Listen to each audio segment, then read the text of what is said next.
बिस्मिल्लाहिर्रहमानिर्रहीम जी, आज हम आपको पार्ट 3 में मज़ीद किस्सा सुनवाएंगे, तो हमारे साथ जुड़े रहिए। शुरू से लेकर आखिर तक हमारी वीडियो वॉच करें। दूसरे रोज़ अमरू ने अयारों से कहा कि नौशारुआ और बाख्ता वगैरह को सब सरदारों समेत पकड़ लाओ। अयार गए और सब को पकड़ लाए। अमरू ने उनको भी कैद में रखा। आबदान को सुबह शाम कोड़े मारता था और कहता था कि ये सब फसाद तूने बर्पा किया है। ऐसे ऐसे अमरू ने अपनी सल्तनत वसी करना शुरू की। एक बड़ा लश्कर तैयार कर ली और चीन से हुकूमत करने लगा। एक दिन गुलबाद ने कहा, ऐ उस्ताद, तुम अपने काम भूल गए। तुमने कहा था कि हमजा को पकड़ कर लाऊंगा, खूब ये दिलाया। अमरू ने कहा, हुकूमत के नशे में मैं अपनी असल काम भूल ही चुका था, आज ये काम करता हूँ। वो आधी रात को अमीर हमजा के बारगाह में आया और खादिम की सूरत में इख्तियार करके खेमे में दाखिल हुआ। अमीर हमजा ने एक नज़र उसे देखा और फौरन समझ गए कि खादिम की भेस में अमरू है। उसी वक्त मुकबल वफादार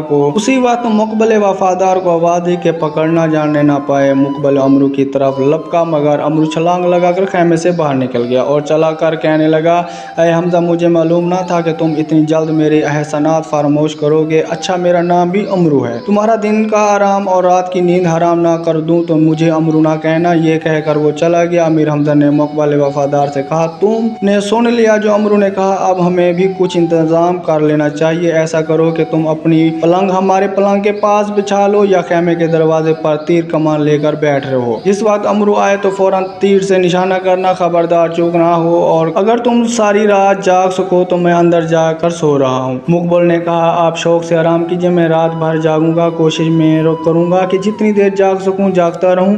अमीर हमजा ने कहा, चूंकि उमर भेस बदल कर धोखा देने में कमाल रखता है, इसलिए हमें आपस में एक दूसरे की पहचान के लिए कोई निशाना मुकर्रर कर लें। जब मैं अपनी नाक का दायां नात ना खुजाऊं तो तुम बायां नात ना खुजाना, और जब मैं दायां कान पकड़ूं तो तुम अपना बायां कान पकड़ना। बस ये निशानियां याद रखोगे। इसी तरह अमरू किसी भी भेस में आए वो हमें फरेब ना दे सकेगा।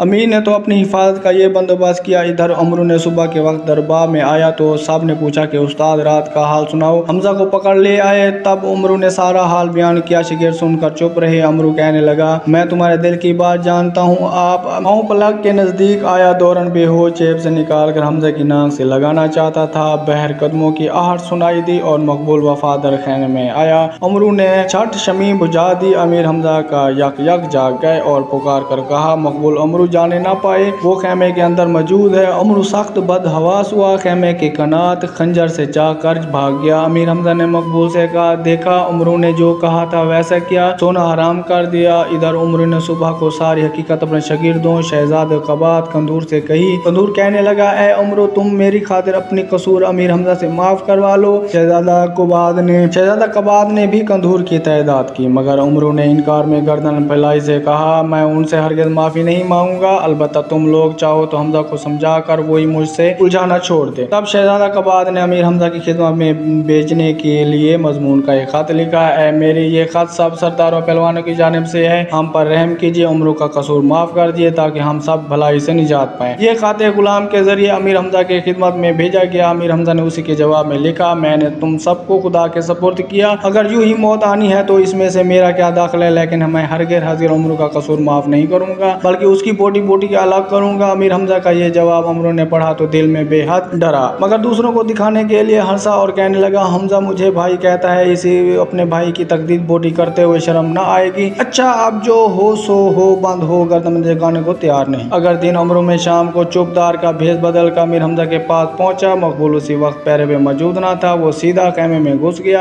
अमीर पलंग लेपटे हुए अमरू से बाया उठ के करीब गया। सफूफ बेहोश निकाल कर हथेली पर रखा। हमजा के फूंक मारना चाहता था। उन्होंने करवट बदल कर जल्दी से उसका हाथ पकड़ लिया। अमरू अपने बदन पर खूब तेल मल कर आया था। उसी ने चुटका दिया। हाथ फिसल कर छूट गया और वो भागा। अमीर हमजा उसी के पीछे लेके एक जगह अमरू ठोकर खाकर गिरा। हमजा बरपा पहुंचा। अमरू ने कोशिश की कि उठकर भागे, मगर हमजा ने उसका पाँव पकड़ लिया। तब अमरू ने दर्दनाक आवाज में चीखा, भाई हमजा, खुदा के वास्ते मेरा पाँव छोड़ दो। उसी में मैं छोड़ दूंगा। अमीर हमजा ने घबरा कर पाँव छोड़ दिया। अमरू फौरन ही फरार हो गया। हमजा को बड़ी शर्मिंदगी हुई। थोड़ी देर बाद वफादार आया।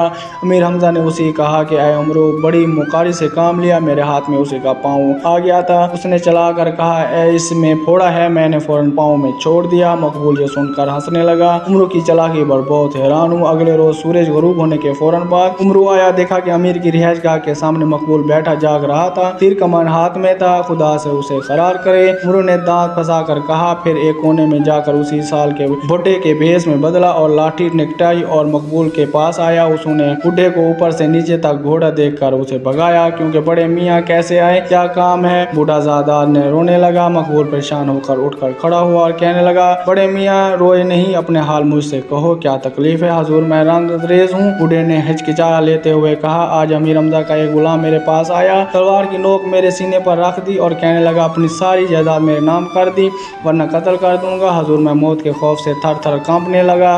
गुलाम की मन्नत खुशामद और दार दम ने गुलाम की मन्नत खुशामद की कि जरा दम ले, ये तलवार मेरे सीने से हटाई, तब बात कर। मेरी मुश्किल से उसे अपने घर बिठा कर यहाँ फरियाद के लिए आया हूँ। आपकी बड़ी मेहरबानी होगी अगर गुलाम को चल कर समझाएं कि मुझे परेशान न करे। बूढ़े की ये कहानी सुनकर मकबूल गुस्से से लाल पीला हो गया और खंजर निकाल कर बोला, बड़े मियाँ तुम बिल्कुल ना घबराओ। इस गुलाम की या क्या मजाल तुम्हें सता इस गुलाम की क्या मजाल के तुम्हें सताए। मैं तुम्हारे साथ चलता हूँ और उसी मूजी को ऐसी सजा दूंगा कि जिंदगी भर ना भूलेगा। खुदा हुजूर को सलामत रखे। बूढ़े ने आंसू पहुँचते हुए कहा। लाठी लड़काता हुआ चला। मकबूल उसके साथ था। रास्ते में से बूढ़े ने जमीन पर पड़ा हुआ एक बूढ़ा उठा और मकबूल को देते हुए बोला, ना मालूम ये किस। मकबूल ने बटुआ उसी हाथ लेकर लिया और खोलना चाहा मगर ना खुला। आखिर सीने से लाकर जोर किया तो बटुआ झटके से खुला और उसमें से सफेद सफेद धुआं तेजी से निकल